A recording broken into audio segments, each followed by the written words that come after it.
j'étais en fait dépendante à la tristesse et à la mélancolie, et je n'avais pas goût à la vie.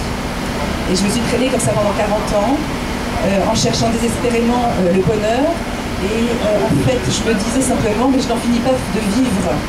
Moi, ce qui m'intéressait, c'était des paroles que j'avais entendues, des paroles de Sainte Thérèse de Lisieux. La vraie vie, elle est après, le vrai bonheur, c'est après. Et là, moi, j'espérais simplement une chose, c'était mourir, pour enfin vivre.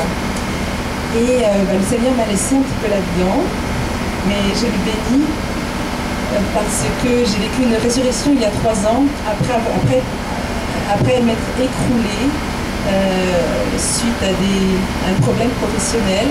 Je me suis sentie comme rejetée, et ça je n'ai pas supporté. Je me suis effondrée physiquement, psychologiquement. J'ai fait dépression, et je ne pensais qu'à une seule chose, c'était mourir. J'avais cette montagne qui me tétanisait, j'étais face à cela.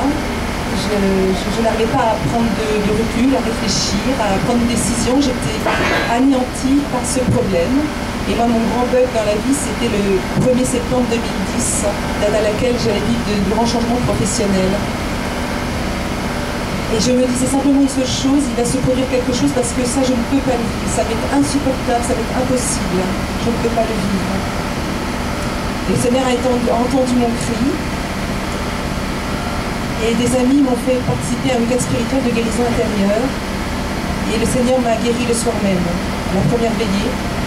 J'étais guérie de la dépression. Je fumais 2 paquets de tabac par jour. J'ai été guérie ce soir-là.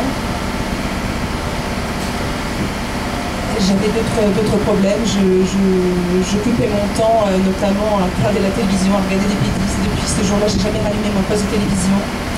En fait, le Seigneur m'a rempli de sa vie. J'étais vide.